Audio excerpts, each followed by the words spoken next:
So now we are going to pretend, good boy, down. Good boy. So now we're going to pretend that Captain is a harder case.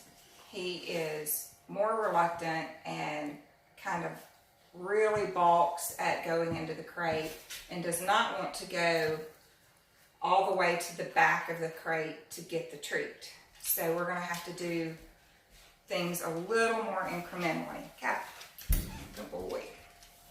So once again, get the dog really interested in a treat.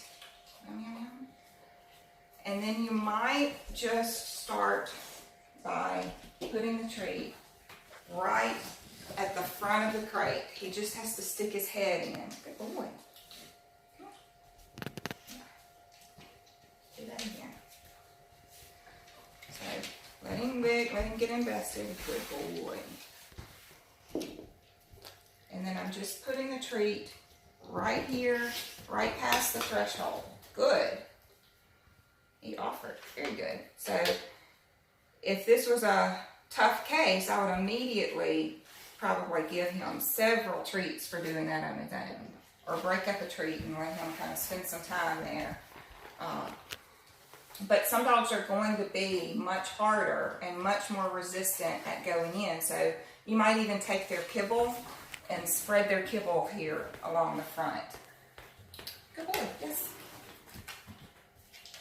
And then once they're readily sticking their head in, they're less concerned about that. Maybe you do 2 or 3 sessions a day, and then by the evening they're like, oh, no problem, I know this game. Then you're going to up the ante and put it more in the middle of the crate. So they have to take a step or 2 in with their front paws. And you're going to reward that. Do that a few times. Yeah, this is good work, huh? Yes.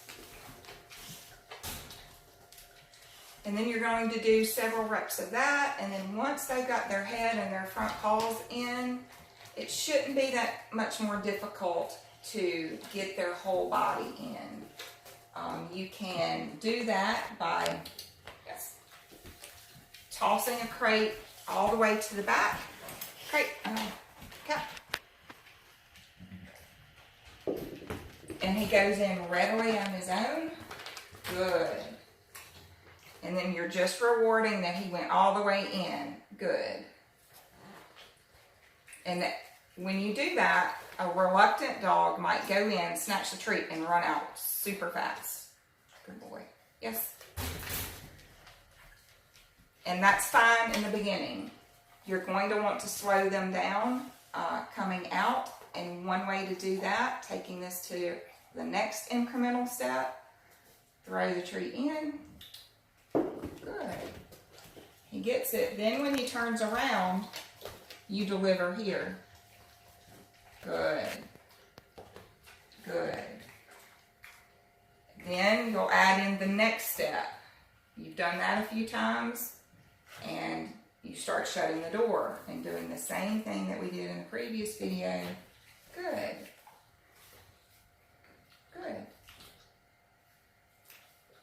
Yes. Good boy.